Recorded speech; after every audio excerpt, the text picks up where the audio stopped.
We will discuss today the IFMIF-DONES project, Preliminary Engineering Design. Introduction.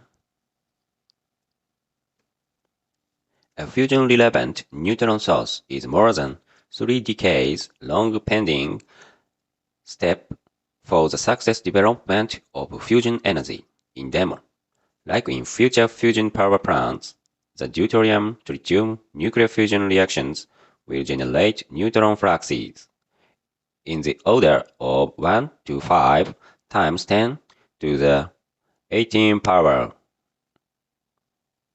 per meter square second with a peak energy of 14.1 mega electron volt that will collide with the reactor first wall.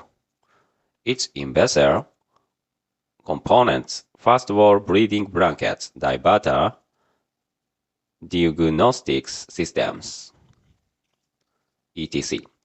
A complex combination of layers of different materials that aim at maximizing the conversion of neutrons into thermal energy and breathing tritium will be the worst exposed, undergoing potentially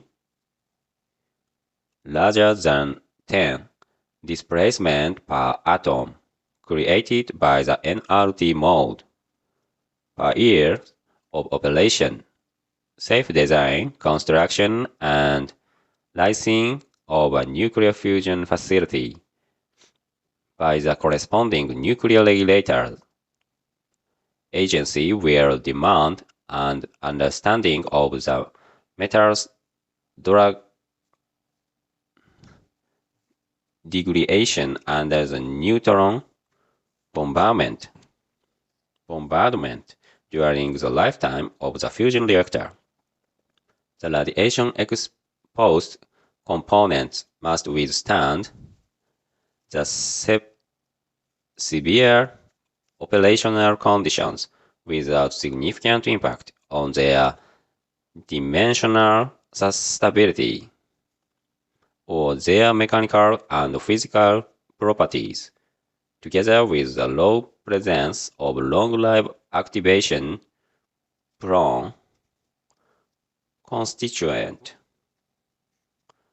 isotopes and moderate decay heat.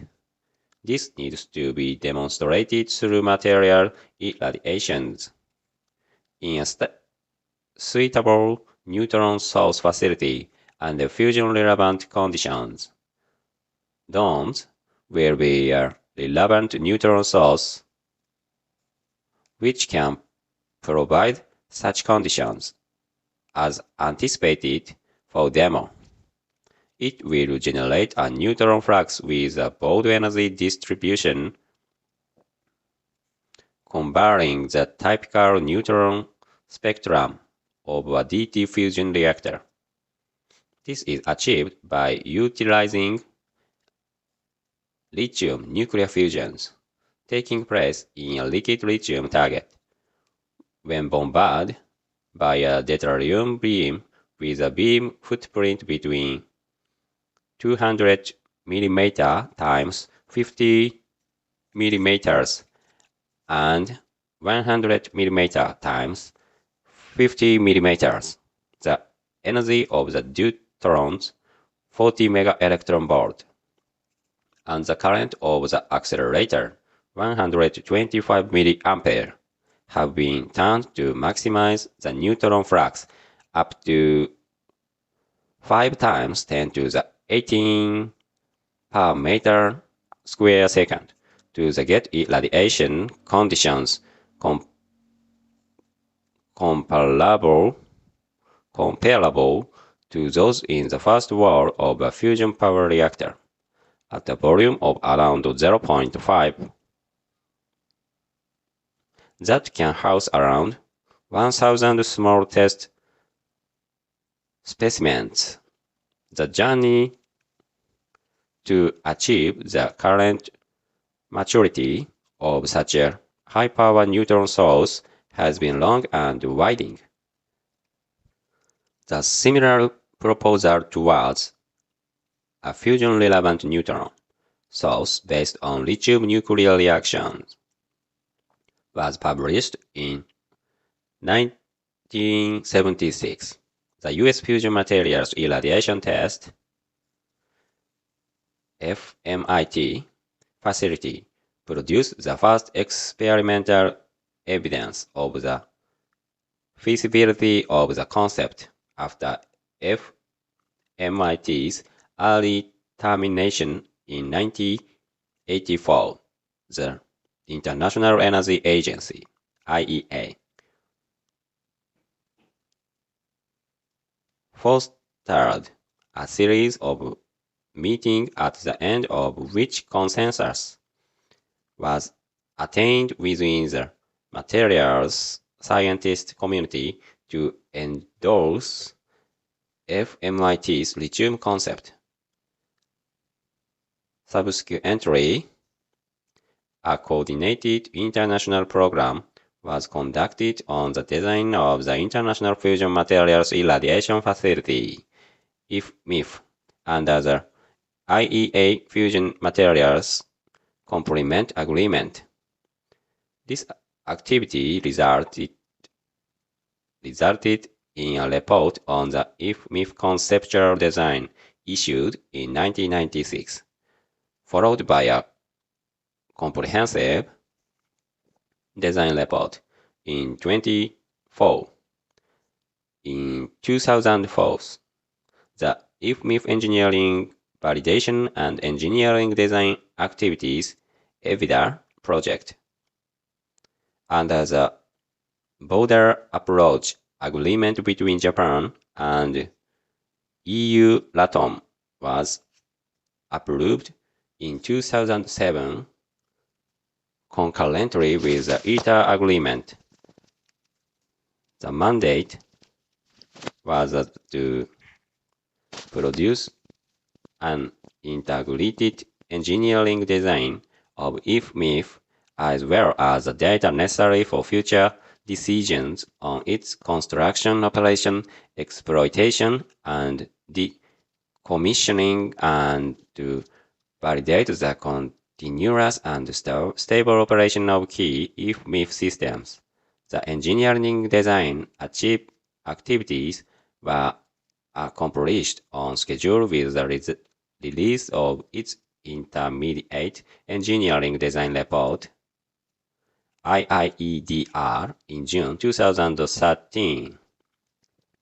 In parallel, for validating the development of design features, prototyping sub-projects were carried out which consist of the design, manufacturing, and testing of the following prototypical systems: an accelerator prototype LIPAC at Rokkasho, closing IFMIF components up to its first superconductive accelerating stage, 9 MeV energy, 125 mA of deuterium continuous wave current.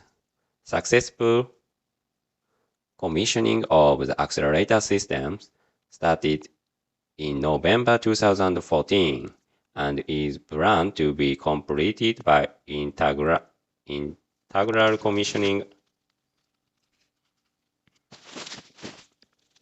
and operational system by March 2020. Results obtained up to now confirm that no significant obstacle can be identified in relation to the accelerator operation. The EVIDA lithium test loop at ORI, integrating all elements of the IFMIF lithium target facility, was commissioned in February 2011. The test program was completed in 2014 with the successful proof of the long-time stability of the liquid lithium jet forming the target and complemented by collision experiments performed at the lithium loop in Blythomon. The high flux test module HFTM, two different designs to accommodate either reduced activation ferritic martensitic steel or SiC with a prototype of the capsules housing the small specimens irradiated in the BR2 fusion reactor of SCKCEN Belgian Nuclear Research Center at Mol and successfully tested in 2015 under IFMIF design conditions in the cooling helium loop Karlsruhe HELOKA of KIT Karlsruhe complemented with the full-scale creep fatigue test module. Manufactured and tested at Paul Schiler Institute PSI Belgium. The roadmaps towards fusion power developed in different countries commonly foresees the construction of two fusion machines before the industrial prototypes, ITER and demo. It has also been recognized that material development and validation under irradiation are not only of the highest importance for economic success but are critical to the early use of fusion power as a consequence. IFMIF or an equivalent neutron source is also considered an indispensable element of international roadmaps to fusion power. The European fusion roadmap is based on the objective of attaining electricity production from fusion reactors by approximately the middle of the century, speeding up the design and construction phase of demo, foreseen to be started around 2040, and at the same time reducing the neutron dose requirements of the materials. Thus, an initial demo phase is foreseen with a maximum dose around 20 dPa for component integration testing, and a second demo phase with a maximum dose around 50 dPa. In this way, the requirements for the early phase of the neutron source are significantly reduced, opening the possibility of a staged approach to IFMIF in which its construction can be developed in phases. The first one focused only on demo needs, which in turn gives rise to the IFMIF-DONES project. This staged approach will allow a wider distribution of the required investment over time, as well as some relaxed specifications for the neutron source design. The idea for a possible extension of the scientific objectives of the IFMIF-DONES facility has been also considered. A number of scientific cases for complementary research have been identified in different domains, including applications of medical interest, nuclear physics, and radioactive ion beam facilities, basis physics studies. basic physics studies, and industrial application of neutrons. This has become the reference approach in Europe. A specific activity was started in 2015 under the framework of the Eurofusion Consortium work program,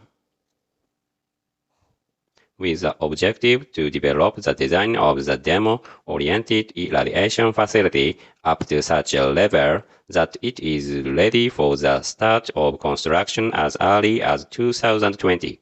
In this paper, the present status of the IFMIF-DONES engineering design completed for a generic site is described. This is a preliminary step required to move forward with the engineering design activities for a specific site and the subsequent construction activities planned to be started in the early 2020s. Thanks for listening to the end of today's show.